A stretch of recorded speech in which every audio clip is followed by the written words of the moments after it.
Bien-aimé dans le Seigneur, je suis vraiment encore très content de pouvoir encore revenir sur cette plateforme ce matin afin de pouvoir exprimer ce que Dieu nous a mis à cœur.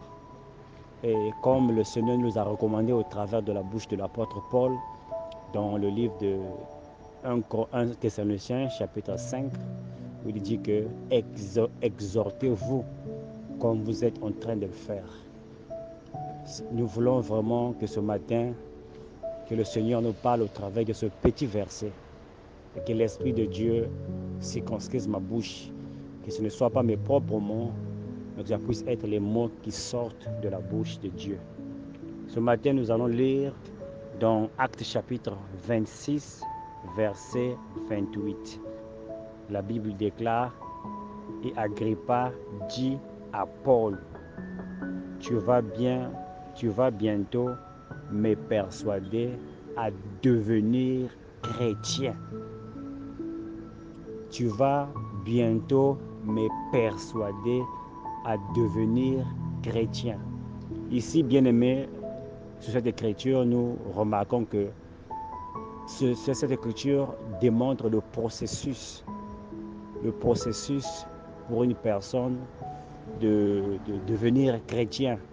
C'est par la prédication, c'est par l'écoute de la parole. Et des fois, ça peut être par des chants, et des fois, ça peut être par un témoignage, et des fois, ça peut être par une prédication. Mais ici, nous avons un cas précis où l'homme de Dieu, l'apôtre Paul, un homme ouin de Dieu, qui rencontra le Seigneur Jésus sur le chemin de Damas et qui reçut un mandat d'aller prêcher sa parole. Et ici, il se trouve devant un homme renommé, un homme de grande renommée, bien-aimé dans le Seigneur. Et l'apôtre Paul commence à lui prêcher la parole, commence à lui parler de la parole. Et l'homme se rend compte que ce qu'il était en train d'écouter l'a mené quelque part. Vous voyez, il dit à devenir. Donc, il quittait un point pour aller vers un autre. C'est-à-dire, il était en train de se mouvoir, bien aimé le Seigneur. Mais ce processus s'est arrêté en chemin. Il a dit devenir chrétien. Vous voyez?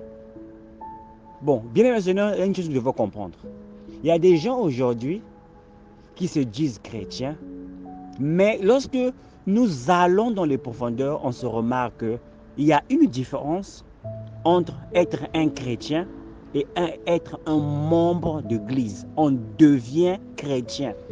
Et il y a des gens qui ne sont que des membres d'église parce qu'ils sont dans le processus, comme a dit Agrippa, mais ils ne sont pas arrivés à la chrétienté. Ils ne sont pas devenus chrétiens, mais ils sont dans le processus. Et beaucoup aujourd'hui, les gens que nous appelons chrétiens, ce ne sont que des membres d'église. Vous voyez? Il y a des gens qui ne suivent que le pasteur. Il y a des gens qui ne suivent que des frères et des sœurs à l'église. Il y a des gens qui ne suivent que des maris à l'église. Il y a des gens qui ne suivent que les bénédictions à l'église.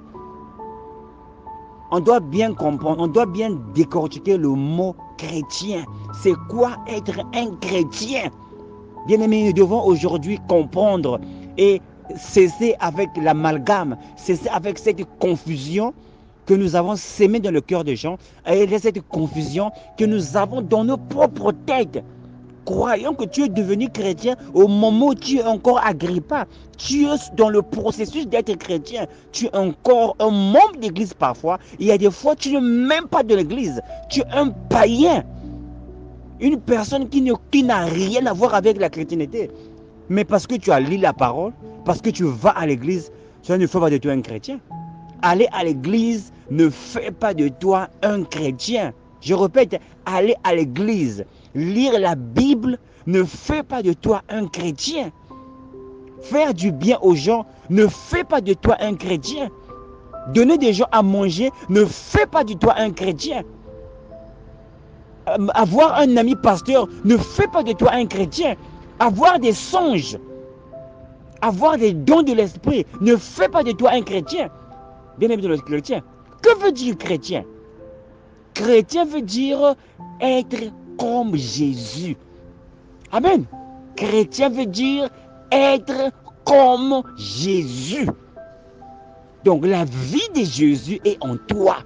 Lorsque peut-être tu ne vas pas refléter Jésus dans la dimension où il était, mais ta vie reflète la nature de Jésus, bien-aimé de le Seigneur, dans ton langage, dans tes réactions avec les autres, dans ta vie conjugale, dans tes affaires, dans tout ce que tu fais, ça reflète la vie de Jésus.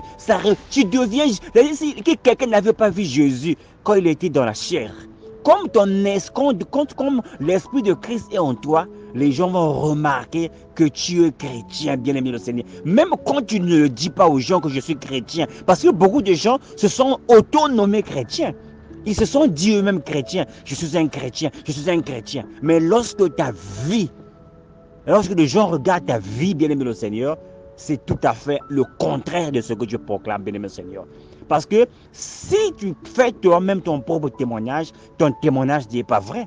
Et la Bible dit que c'est le témoignage des autres, ce que les autres disent de toi, bien-aimé Seigneur. Comme Jésus a dit que le Père témoigne de moi. Si je témoigne de moi-même, mon témoignage ne sera pas vrai. Mais mon Père témoigne de moi. À ce moment-là, mon témoignage est vrai, bien-aimé le Seigneur. Jésus était un homme de prière. Amen. Et si on peut te décortiquer point par point ce qui était Jésus. Et tu dois toi-même te dire, est-ce que dans ce point-là, je fais aussi comme Jésus. Jésus était un homme de prière. Amen. La Bible dit qu'il se réveillait très tôt le matin. Dans un lieu désert, il allait prier avant de commencer la journée. Premier point, Jésus était un homme de prière. Est-ce que toi tu pries? Est-ce que tu as une vie de prière? Ou bien tu pries seulement lorsque tu as un mauvais songe? Ou tu pries seulement avant d'aller au lit? Ou tu pries seulement quand tu as un sujet particulier? Mais Jésus avait une vie de prière constante. Il priait tous les temps. C'était une nature pour lui. Un chrétien, c'est une personne qui a une nature de la prière, bien-aimé le Seigneur. Un chrétien est une personne qui a la nature de la prière. On lui oublie, il n'attend pas que le pasteur parle de la prière afin qu'il le prie. C'est une nature en lui, bien-aimé. Parce qu'il a reçu l'Esprit de Jésus en lui. Donc, prier pour lui, c'est une nature. C'est comme respirer, bien-aimé le Seigneur. Deuxième point, Jésus avait l'amour des âmes perdues. Amen. Il est dit que je dois faire les œuvres de mon Père. Je dois faire les œuvres de celui qui m'a envoyé. Rassembler le troupeau. Il avait toutefois en lui ce fardeau de ramener les brebis perdues. Il a dit que je suis venu pour ceux qui sont malades. Parce que les malades ont besoin de docteurs. Ça, c'était la nature de Jésus. Il avait l'amour des brebis perdues. Il avait en lui le fardeau des brebis perdues, bien-aimé de le Seigneur.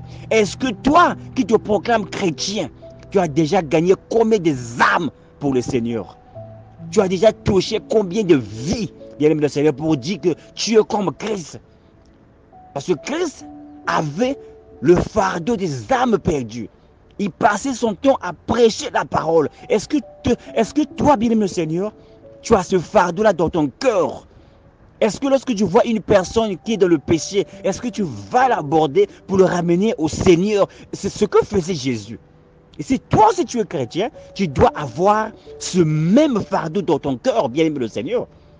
Tu dois aller toucher ces gens-là, les ramener vers la maison de ton Père, qui est Dieu, bien-aimé le Seigneur. Jésus était un homme, bien-aimé le Seigneur, qui avait l'amour des brebis perdues. Je veux que nous puissions comprendre ce point-là. Et nous devons nous examiner, nous qui nous disons chrétiens, est-ce que j'ai l'amour des brebis perdues? Jésus était un homme de pardon. Jésus pardonnait, bien-aimé le Seigneur. Est-ce qu'aujourd'hui, lorsque quelqu'un te fait du mal, qu'est-ce que tu gardes dans ton cœur? Est-ce que tu as cette nature-là de pardonner et d'oublier, bien-aimé le Seigneur? Jésus, lorsqu'on était même en train de le crucifier, dit, Père, pardonne-leur. Il a pardonné les gens qui l'ont crucifié, qui l'ont fait du mal, bien-aimé le Seigneur. Est-ce que nous avons cette nature de pardon en nous, bien-aimés dans le Seigneur, pour qu'on puisse dire que nous sommes comme Jésus? Parce que Jésus avait un corps de pardon. Jésus était un homme de compassion, bien-aimé le Seigneur. Bien-aimé le Seigneur. Il avait un corps de compassion. Lorsqu'il voyait quelqu'un dans une situation terrible, lorsqu'on l'invitait, il allait toujours. On l'appelait lorsque l'enfant de Jairus était mort, il est parti. Le centenier est venu l'appeler parce qu'il avait un serviteur malade, il est parti. À la tombe de Lazare, Lazare est mort à cause de la compassion, à cause de l'amour. La Bible dit que Jésus pleura, il est parti, bien-aimé le Seigneur. Est-ce que tu as cette nature de toi, de compassion pour les autres? Est-ce que lorsque tu vois une personne qui est dans la douleur, qui est dans la souffrance, est-ce que tu vas compatir comme la Bible l'enseigne? Nous devons pleurer avec ceux qui pleurent et nous devons rire avec ceux qui rient. Est-ce que nous avons ce cœur de compassion-là, comme Jésus avait ce cœur de compassion, bien-aimé de le Seigneur? Jésus était un homme de jeûne. Jésus passait une vie de jeûne. Depuis combien de temps tu as jeûné, bien-aimé Seigneur? Avant que tu puisses te souvenir du jeûne, tu dois avoir un mauvais songe. Ou bien le pasteur doit prêcher sur le jeûne. Ou le pasteur doit encore rappeler sur le jeûne, bien-aimé le Seigneur. Si l'esprit qui était en Jésus est en toi, bien-aimé le Seigneur, tu vas avoir cette nature de jeûne. Regardez comment les apôtres jeûnaient dans le livre des Actes. Ou comment l'apôtre Paul nous décrit dans 2 Corinthiens, comment il passait des nuits de prière, comment il passait des jeûnes multipliés, parce qu'il était un chrétien, parce que la nature de Jésus était en lui, parce que l'esprit de Jésus était en lui, bien-aimé Seigneur. Un chrétien, c'est quelqu'un qui a une vie de jeûne. Un chrétien, c'est quelqu'un qui a une vie de jeûne, une vie de prière, qui a l'amour. Un chrétien, c'est quelqu'un qui a de la compassion. Jésus-Christ était un homme humble, bien-aimé Seigneur. Est-ce que nous sommes humbles, qui nous proclamons chrétiens? Est-ce que nous sommes humbles, bien-aimé Seigneur? Celui qui était à la nature de Dieu, il est devenu un serviteur. Il a accepté de pouvoir laver les pieds de ses disciples, bien-aimé Seigneur. Regardez à quel point Jésus était humble, bien-aimé de le Seigneur. La Bible dit que toute la divinité était en lui. Il était Dieu dans la chair. Mais la Bible dit qu'il s'est humilié jusqu'à devenir un serviteur.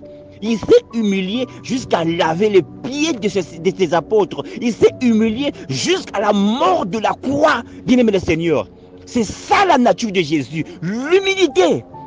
Aujourd'hui, on voit des chrétiens qui sont orgueilleux, bien-aimés, qui se pensent qu'ils sont mieux que les autres, bien-aimé le Seigneur.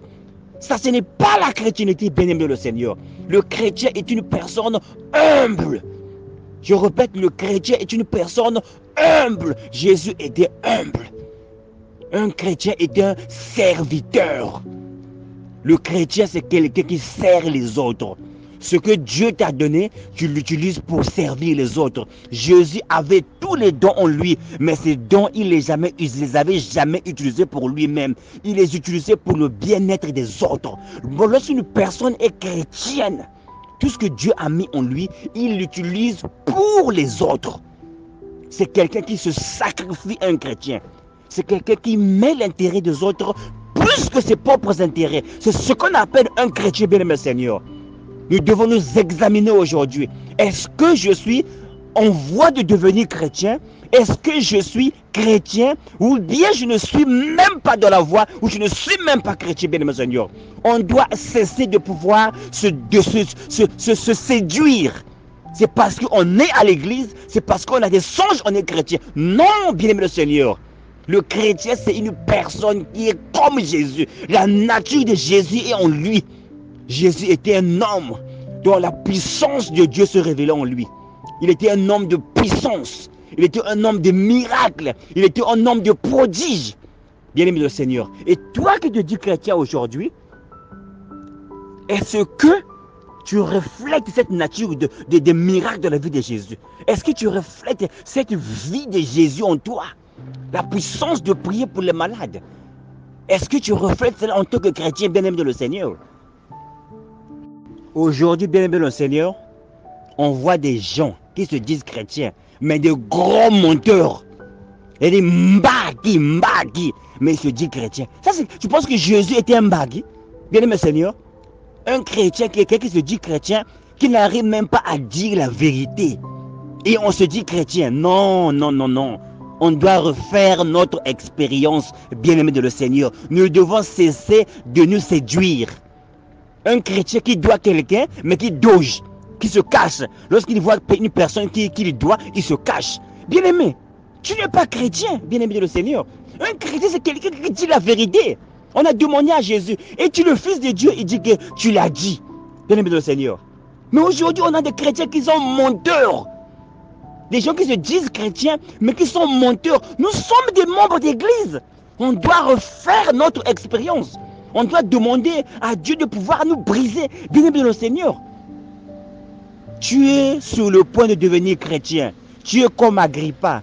Tu as écouté la parole, mais tu ne peux encore arriver au point final, à cet apogée pour devenir chrétien. Nous sommes, beaucoup de nous sommes des Agrippa. On a écouté le pasteur, mais parce qu'on ne veut pas laisser certaines choses, on est sur le point de devenir chrétien. Mais on n'est pas encore chrétien. Un chrétien qui a des copines, bien-aimé de le Seigneur. Un chrétien qui a des copines. Est-ce que Jésus avait une copine, bien-aimé le Seigneur? Hein? Amen. Un chrétien menteur. Un chrétien escroc. Une personne qui se dit chrétien, mais tu es un escroc. Tu mens. Et tu dis que tu es chrétien. L'Esprit de Dieu en toi ne te dit même pas que tu as mal agi. Ça, c'est quel genre de chrétienté, bien-aimé Seigneur? Amen. On doit s'examiner, bien-aimé. On doit cesser le jeu de cache-cache. De peur d'être déçu au jour du jugement, bien-aimé le Seigneur. On est des Agrippa. On a écouté le pasteur. Mais comme on ne veut pas laisser certaines choses, on veut dire aux gens que je suis chrétien. Mais tu n'es pas encore chrétien. Parce que tu n'es pas arrivé là où Jésus est arrivé, bien-aimé le Seigneur. Amen. Un chrétien, bien-aimé le Seigneur, qui ne paye pas sa dîme. La dîme, c'est une partie de la parole. Un chrétien, bien-aimé le Seigneur, qui regarde les films porno. Tu penses que Jésus était en vie, il faisait telle chose? Un chrétien, bien-aimé de le Seigneur, qui ne partage pas. Une personne qui se dit chrétien, mais qui est égoïste. Oh Jésus, bien-aimé, tu penses que tu es chrétien? Tu es égoïste. Hein? Tu deviens la deuxième femme d'une autre personne. Tu dis que tu es chrétienne, deuxième femme, l'adultère. Et tu dis chrétienne, bien-aimé de le Seigneur. Tu es chrétien, bien-aimé Seigneur. Lorsque je vois une personne dans la douleur, tu as de quoi donner, mais tu dis que tu n'as rien. Et la Bible dit que lorsque quelqu'un vient chez toi, tu as de quoi lui donner, tu lui donnes. Si tu ne donnes pas, bien-aimé, tu as commis un péché. Le proverbe l'enseigne, bien-aimé le Seigneur. Tu lui dis que va, Dieu pourvoira, mais tu as de quoi lui donner, bien-aimé Seigneur. Et je te dis, chrétien, au moment où Jésus avait la compassion sur les 4000 personnes qui sont venues écouter sa parole, nous sommes quel genre de chrétiens aujourd'hui, bien-aimé Seigneur? Les chrétiens, que lorsqu'ils s'habillent, son corps est à découvert. Les saints, ça a découvert. Des chrétiens en mini-jupe, bien-aimés de le Seigneur. Des chrétiens qui se coiffent comme les gens du monde. Des frères qui se coiffent comme les gens du monde. Des chrétiens qui suivent la musique du monde. La musique, on sait que ça, ces gens-là font des pratiques pour avoir ces inspirations. Les Werason, les Kofi Olomide et tout consort. Et si tu te dis chrétien, bien-aimé de le Seigneur, n'aimez pas les choses du monde. Et le monde, parce que nous sommes des enfants de Dieu. Nous sommes des chrétiens. Et je te dis chrétien, dans ta voiture, dans ta maison, tu as les CD de la musique du monde. Je te dis chrétien, bien-aimé, nous sommes les membres de l'église.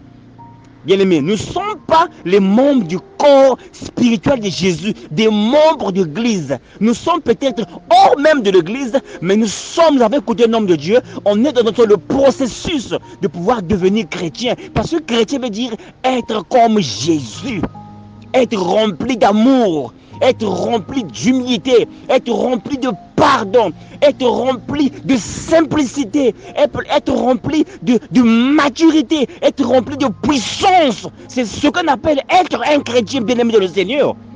C'est ce qu'on appelle être un chrétien. Ce que tu étais auparavant, tu ne l'es plus. Parce que la chenille, pour devenir papillon, il doit perdre, changer de forme, avoir des ailes afin de voler, avoir la révélation, bien-aimé le Seigneur. Aujourd'hui, on a des papillons qui veulent devenir chenilles, mais ils ne veulent pas laisser tomber bien-aimé le Seigneur, leurs ailes. Il y a une migration qui doit se faire. Il y a une transformation qui doit se faire, bien-aimé le Seigneur. À part ça, bien-aimé le Seigneur, nous sommes encore les membres d'église. Nous allons à l'église. Nous allons dans le bâtiment. Nous allons pour plaire le pasteur. Nous allons pour plaire les frères et les sœurs. Mais on n'est pas encore rentré dans le corps mystique. La Bible nous enseigne dans Marc chapitre 16. Voici les signes qui accompagneront ceux qui auront cru. Amen. Ceux qui ont reçu l'Esprit de Dieu, ceux qui ont été baptisés du Saint-Esprit, ceux qui sont comme Jésus, les signes doivent l'accompagner, bien-aimé le Seigneur. Tu es dans une fausse religion, une église où on prêche. Tu es dans une fausse religion, une église où on prêche des hérésies, où on prêche des fausses doctrines. Et tu es là, tu te dis chrétien. Oh Jésus, tu dis que tu es chrétien. Mais tu sais, bien-aimé le Seigneur, ce que l'homme de Dieu prêche n'est pas la vérité. Tu le sais. Mais parce que tu as des sentiments envers l'homme de Dieu, tu restes là. Amen. Vous voyez comment l'apôtre Paul, Dieu l'a pris étant dans le judaïsme ou bien avec les pharisiens où il était. Dieu l'a transformé. Dieu l'a enseigné la vérité, bien-aimé le Seigneur. Nous devons refaire notre expérience. On doit cesser de pouvoir se séduire, se dire chrétien. Regarde le langage que les gens qui se disent chrétiens parfois font ressortir. Ils disent que, voilà, je vais te chiffler, hein, c'est parce que je suis chrétien. Tu vois, on a un tel langage, aujourd'hui. Tu as la chance parce que je suis chrétien. J'allais même pas payer cette dette-là. Tu vois, parce que la Bible nous enseigne que la bouche parle de l'abondance du cœur. Amen. Donc, ce que tu fais sortir, amen, c'est ce qui est dans ton cœur. Alléluia. Parce que quelqu'un qui te dit que tu as la chance, à moi que j'ai le monde, j'allais même te finir maintenant. Vous savez que moi je faisais le karaté auparavant, parce que je suis chrétien. Regardez le langage qu'on a aujourd'hui dans nos églises. Hein? Un tel langage, je pense qu'une personne comme ça, bien-aimé le Seigneur, a déjà fait une expérience avec Dieu. Tu sais qu'une telle personne, vraiment, bien-aimé le Seigneur, a déjà rencontré Dieu. Hein? C'est la question qu'on devait se poser. Parce qu'aujourd'hui, on se séduit trop. Hein? Les gens se disent, je suis chrétien. Comme Maman Galé vient de le dire. Ton témoignage n'est pas vrai. C'est les gens qui t'ont connu auparavant. Regardez les gens qui connaissaient l'apôtre Paul auparavant. Lorsqu'ils l'ont vu, ils ont dit que cette personne-là, c'est juste un piège. Il vient nous arrêter comme il a arrêté les autres personnes. Parce que l'apôtre Paul avait changé. Amen. L'apôtre Paul avait d'autres priorités. Il se souciait de prêcher la parole. Il se souciait de gagner des brebis. Sa vie démontrait la puissance de Dieu, bien-aimé le Seigneur. Il y a une transformation, bien-aimé le Seigneur. Regardez l'apôtre Pierre. Lorsque il suivait Jésus devant le Sanhédrin, lorsqu'il était en train d'être jugé, il se met devant un feu pour se réchauffer, bien-aimé le Seigneur. Et lorsqu'il parle, les gens disent que, regardez même son langage. Celui-là, il était avec Jésus. Alléluia. Ils ont remarqué même son langage. Même la manière dont il parle. Alléluia. C'est ce que nous avons besoin aujourd'hui, bien-aimé le Seigneur. Des gens qui sont brisés. Des gens qui sont transformés. Des gens qui reflètent l'amour. Des gens qui reflètent le pardon. Des gens qui reflètent l'humilité. Et nous ne savons pas combien de fois nous devenons des pierres d'achoppement. Combien de fois nous empêchons à nos femmes, nous empêchons à nos maris, nous empêchons à nos enfants, nous empêchons à nos collègues, nous empêchons à nos membres de famille, nous empêchons aux collaborateurs au travail à ne pas connaître Jésus. Parce que nous qui avons eu cette chance, comme Agrippa, d'être en contact avec l'apôtre Paul, de pouvoir recevoir la parole et de faire cette émigration de la vie du péché vers la vie de Christ. C'est-à-dire qu'il y a une translation, il y a une transformation qui se fait dans ta vie. À ce moment-là, bien-aimé le Seigneur, même quand tu ne parles pas, les gens vont être touchés. Ils vont dire, je veux être comme ce frère. J'aime la manière dont il se comporte. Est-ce que Dieu m'a fait demander, est-ce que toi tu es chrétien? Il dit que oui. J'ai su cela. Parce que la manière dont tu te comportes au travail, tu es différent des autres. C'est ce que le monde a besoin aujourd'hui, bien-aimé. Des gens qui sont brisés. Des gens qui sont transformés, bien-aimés. Des gens qui sont humbles, des gens qui sont doux, des gens qui sont simples, mais qui reflètent la nature de Dieu, bien-aimé Seigneur. La nature de Dieu en nous, c'est ce que ce monde a besoin. Ce monde qui est en train de mourir, c'est un monde qui va vers la perdition. Aujourd'hui, on n'a plus de chrétiens. Il n'y a que des gens qui se nomment chrétiens, mais des gens qui reflètent la vie de la parole. On en trouve rarement. Les gens qui prennent les choses de Dieu comme étant une priorité, comme Jésus a dit à ses parents. On te cherche bien de toi. Je dis que vous ne savez pas que je dois m'occuper des affaires de mon Père. Alléluia. C'est ça la priorité d'un chrétien, les affaires de mon Père. Mais aujourd'hui, la prière, c'est juste Seigneur, donne-moi la voiture. Seigneur, donne-moi la maison. Seigneur, donne-moi la femme. Seigneur, donne-moi le mariage. On ne se soucie plus. Seigneur, voici ma vie. Utilise-moi pour l'avancement de ton royaume. Seigneur, remplis-moi ton onction pour prêcher la parole. On n'a plus de telles prières comme on a vu dans le livre des Actes des Apôtres, bien-aimés le Seigneur. Comment les apôtres ont prié. La Bible dit qu'ils furent encore remplis du Saint-Esprit. Ils ont demandé à Dieu la grâce d'aller encore prêcher la parole, bien-aimé le Seigneur. Aujourd'hui, nos prières, nous qui se disons soit que nous sommes chrétiens, c'est juste Seigneur, donne-moi la voiture. Seigneur, donne-moi la femme. Seigneur, donne-moi le voyage. Le voyage qu'on veut faire là, c'est pas pour aller prêcher la parole. C'est juste pour aller vivre sa propre vie. Au moment où il y a des âmes qui sont en train de mourir dans ce pays-là, bien-aimé Seigneur. Lorsque nous mettons les intérêts de Dieu devant, Dieu va te donner le voyage. Si tu veux voyager pour aller en France, pour aller toucher des vies, pour aller propager l'évangile, Dieu t'enverra en France. Mais le voyage qu'on veut, c'est pour notre meilleure vie. On ne met plus l'intérêt de Dieu devant. Un chrétien, c'est quelqu'un qui met les intérêts de son Père devant, qui met les intérêts de Dieu devant, comme Jésus l'a dit.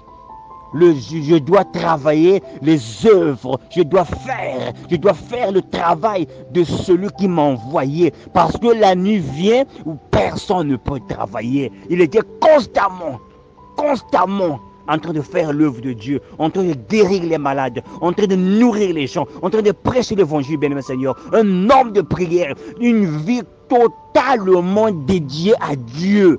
Dieu était pour Jésus une priorité. Bien-aimé le Seigneur, il préparait sa journée pour aller servir le Seigneur. Bien-aimé Seigneur, aujourd'hui, nous nous disons chrétiens, c'est juste nos propres intérêts qui sont devant. Quand on a l'argent, on ne peut même pas investir dans l'œuvre de Dieu. Quand on a la force, on ne peut même pas investir dans l'œuvre de Dieu. Quand on a les moyens, l'intelligence, la créativité, on ne peut même pas investir dans l'œuvre de Dieu. On n'a aucune initiative pour ce qui concerne l'œuvre de Dieu, bien-aimé de le Seigneur. Oh, quel genre de chrétiens sommes-nous aujourd'hui? Quel genre de chrétiens sommes-nous aujourd'hui, bien-aimés? Les chrétiens du 21e siècle, des chrétiens informatisés, des chrétiens de Windows, des chrétiens de Microsoft, bien-aimés, des chrétiens MTN. On a besoin des gens consacrés à Dieu, comme Jésus l'a été. Il était consacré à l'œuvre du Père. Il était consacré pour les intérêts du royaume. Il était consacré pour la cause des âmes perdues, bien-aimés de le Seigneur. C'est ce que nous avons besoin aujourd'hui, bien-aimés. Les gens, lorsqu'ils les ont lus, ils pensent à l'œuvre de Dieu. Qu'est-ce que je dois faire pour avancer l'œuvre de Dieu? Est-ce que cet homme de Dieu a besoin de quelque chose pour faciliter qu'il puisse prêcher la parole? On ne voit plus ces choses-là, bien-aimé Seigneur. On ne voit plus les gens qui mettent l'intérêt de Dieu devant de leur vie. Des gens qui ont des projets pour l'œuvre de Dieu. On n'en voit plus. C'est juste nos propres maisons. C'est juste nos propres enfants. C'est juste notre propre famille. L'église n'a pas de chaise, personne ne pense à ça. L'église n'a pas d'instrument, personne ne pense à ça. Le pasteur va à l'église en marchant. Il y a une personne de l'église qui a une voiture, il ne peut même pas aider le pasteur à se rendre au culte, bien-aimé le Seigneur. On est quel genre de chrétien, bien-aimé? Nous devons sortir du bâtiment et rentrer dans le corps mystique de Jésus-Christ. Là où l'Esprit de Dieu nous conduit. La Bible dit que ceux qui sont conduits par l'Esprit de Dieu sont enfants de Dieu. Quel est l'Esprit qui nous conduit aujourd'hui? Est-ce que c'est l'Esprit de Dieu ou l'Esprit du Dieu de cet âge mauvais qui est Lucifer? Bien-aimé le Seigneur, nous devons faire un examen de conscience. Nous devons nous asseoir et faire un bilan personnel. Est-ce que je suis chrétien ou bien je suis toujours en train de me séduire? C'est la question qu'on devait se poser. Est-ce que je suis chrétien? Est-ce que les critères qui me qualifient lorsque je regarde la vie de Jésus-Christ et que je regarde ma propre vie, est-ce que vraiment ce que je fais, mes priorités sont celles qui étaient de Jésus-Christ? C'est ça, bien-aimé le Seigneur. Que Dieu vous bénisse. Aujourd'hui, bien-aimé le Seigneur, les gens se disent chrétiens. Il n'a jamais, je dis jamais, conduit une âme au Seigneur. Même pas une seule âme. Il n'a jamais parlé de Jésus à quelqu'un. Bien-aimé. Seigneur, j'essaie de couper, mais le Seigneur me pousse encore à pouvoir parler. Je sais qu'il veut s'adresser à quelqu'un ce matin sur cette plateforme.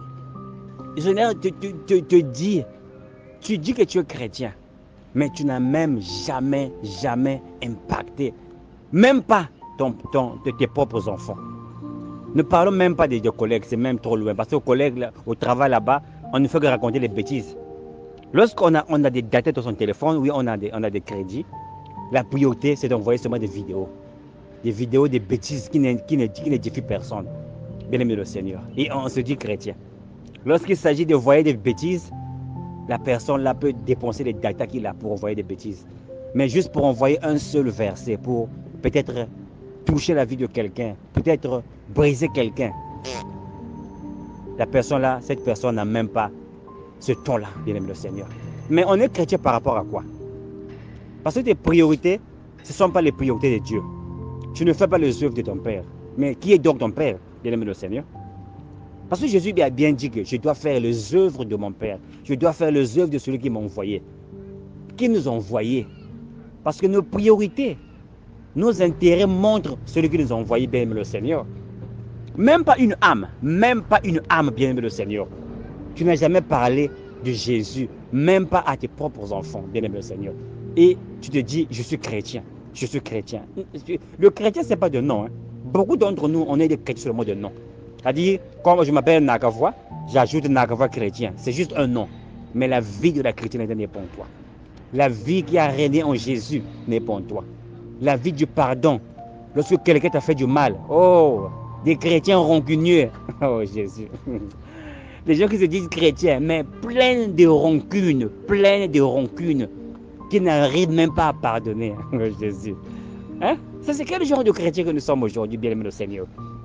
Hein? Des chrétiens égoïstes. Hein? Des chrétiens, lorsque quelqu'un arrive à la maison, il cache la nourriture.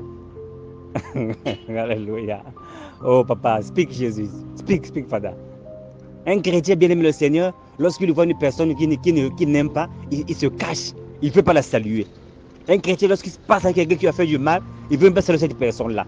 La Bible dit que si tu salues seulement ceux qui te saluent, qu'est-ce que tu fais de mieux? Parce que les pharisiens font aussi la même chose, bien aimé de le Seigneur. Tu te dis chrétien, bien aimé, chrétien, c'est être comme Jésus.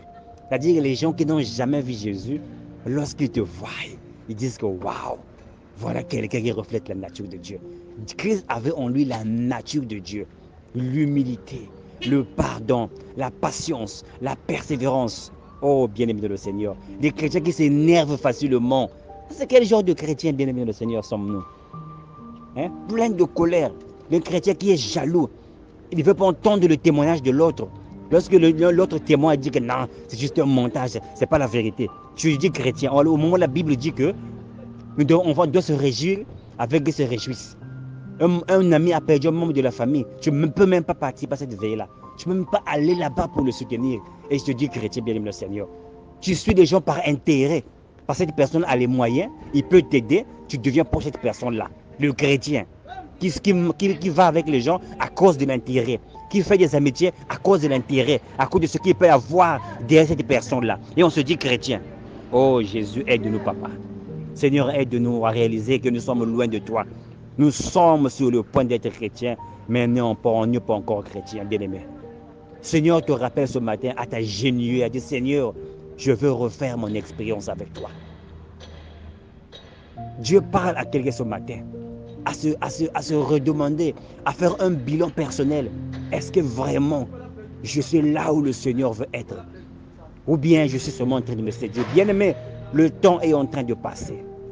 Le train est en train de passer, le temps est en train de passer. C'est le temps de faire un bilan personnel. C'est le temps de s'agenouiller et de demander à Jésus, Seigneur, je veux vraiment être un chrétien et demander l'aide du Saint-Esprit. À ce moment-là, bien-aimé Seigneur, tu verras que être chrétien, ce n'est pas seulement de bouche, mais c'est une expérience. C'est une vie qu'on mène au quotidien. Que Dieu vous bénisse.